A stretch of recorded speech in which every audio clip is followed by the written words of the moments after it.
Buenas tardes, ingeniero. Buenas tardes, compañeros. Mi nombre es Denise Cajamarca y pertenezco al tercero A nocturna de la carrera de Contabilidad del Instituto Superior Universitario Sucre.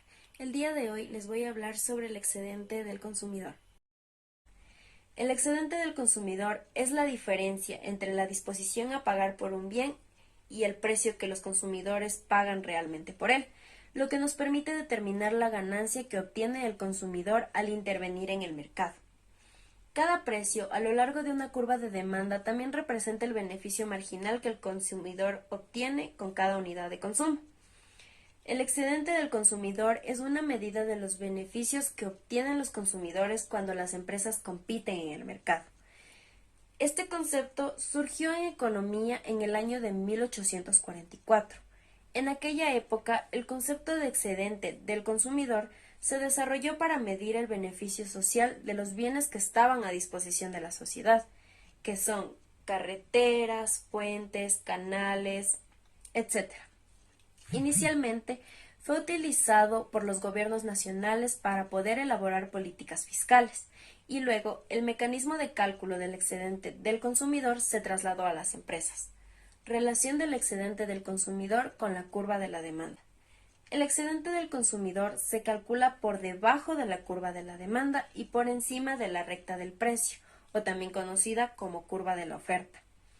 La porción que los consumidores pueden pagar por cada unidad de producto consumida es evaluada por esta curva. Además, en ella se puede plasmar la utilidad total del uso de un producto o servicio en el área que está por debajo de la curva, en donde, si el precio que liquidamos por cada producto se descuenta, se obtiene el excedente del consumidor, lo que nos permite calcularlo. Aplicaciones.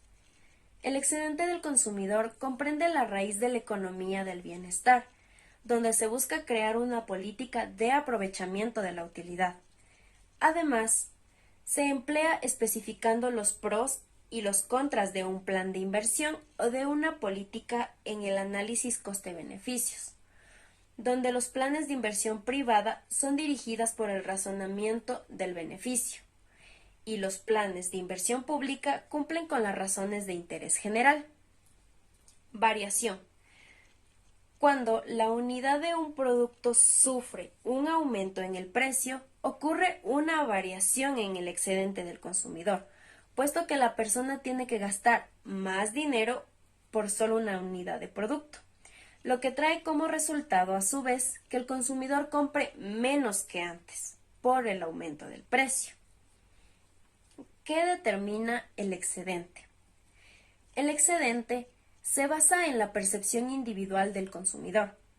En economía, se dice que esta diferencia está determinada por el valor que se le da al producto, bien o servicio.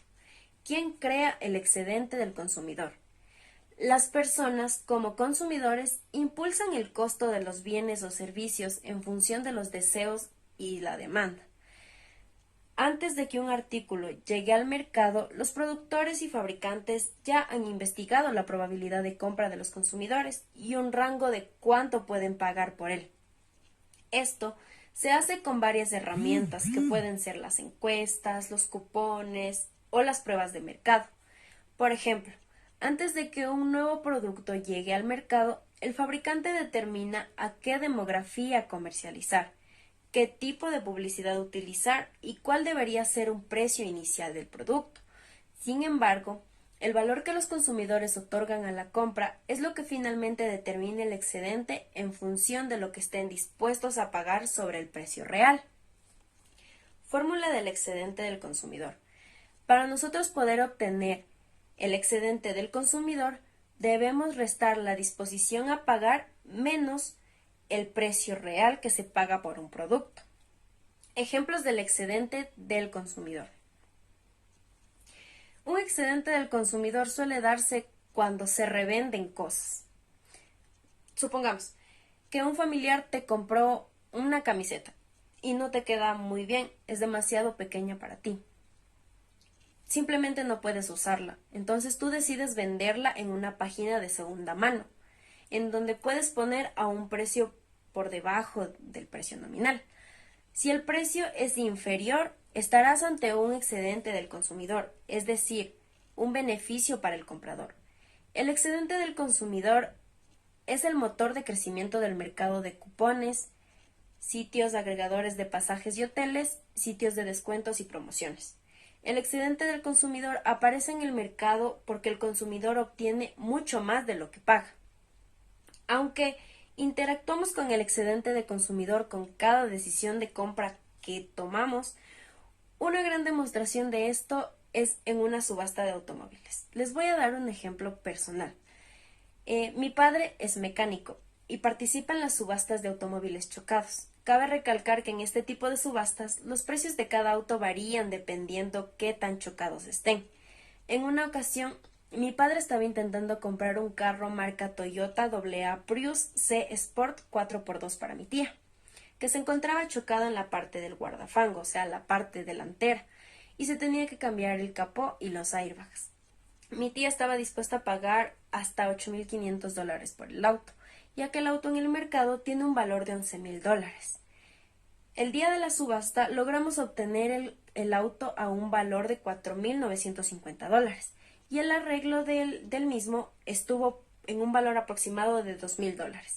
Si usamos la fórmula ya mencionada anteriormente para poder saber cuál es el excedente que obtuvo mi tía como consumidora, quedaría de esta manera. La disposición a pagar, que es el valor de $8,500, y el precio real, que serían los $4,950, que fue en lo que se adquirió el auto, más los $2,000 que se gastaron en el arreglo del mismo, dándonos así un valor de $6,950.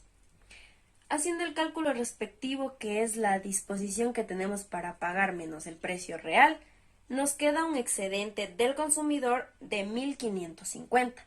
Aquí claramente podemos apreciar que mi tía obtuvo un beneficio con esta compra. Conclusión. El excedente del consumidor está determinado por el valor que como consumidores estamos dispuestos a pagar por un producto, un bien o un servicio, sobre el valor que realmente tiene el mismo, y este puede variar dependiendo de la oferta que ofrece cada empresa. Y también podemos darnos cuenta que todos los días cuando participamos en la toma de decisiones de una compra, estamos creando excedentes para el consumidor. Muchas gracias por su atención.